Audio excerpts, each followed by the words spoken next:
বাড়িতেই বানাই ফেললাম খুবই মজাদার সন্দেশ। তো চলো এভরিওয়ান, কিভাবে তৈরি করলাম সেটা তোমাদের সাথে শেয়ার করতে চলেছি আজকে এই ভিডিওতে। এটা হচ্ছে ছাগলের দুধ। তো আমি এখানে প্রায় 1 লিটারের মতো দুধ নিয়েছি। তারপরে চুলার উপরে পাতিল বসায়ে ওর ভিতরে দুধটুকু দিয়ে ভালো করে জাল করে নিতে হবে।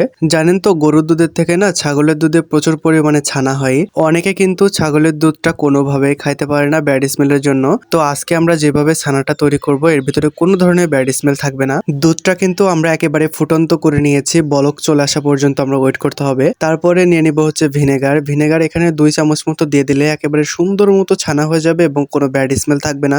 ভিনেগার দেওয়ার পরে জাস্ট 1 মিনিটের মতো ভালো করে নাড়াচাড়া করে ছানাটা তৈরি করে নিতে হবে। এবার একটা ছাঁকনির উপরে সমস্ত ছানাটুকু ঢেলে দিয়ে ঠান্ডা পানি দিয়ে ভালো করে ক্লিন করে নিলেই হয়ে গেল ছানা। তো চলো এবার সন্দেশ বানানো যাক। কড়াইয়ের ভিতরে পরিমাণ মতো চিনি দিলাম, অল্প একটু পানি দিয়ে শিরা তৈরি করে নিতে হবে। চিনির শিরাটা ভালো করে তৈরি করা হয়ে গেলে ওর ভিতরে ছানাটুকু দিয়ে ভালো করে নাড়াচাড়া করে নিতে হবে। অনবরত নাড়তে হবে যাতে তলায় না লেগে যায়। এই পর্যায়ে আমরা কিছুটা গুঁড়ো দুধের ভিতরে অ্যাড করে দিলাম, তাতে খুবই সুন্দর স্বাদ আসবে। তো দেখো, কিছুক্ষণ নাড়াচাড়া করার পর আমাদের সন্দেশটা একেবারে রেডি হয়ে গেছে। উপর থেকে আমরা আবার একটু কাঠবাদাম কুচি করে দিয়ে দিয়েছি, খুব সুন্দর লাগতেছিল।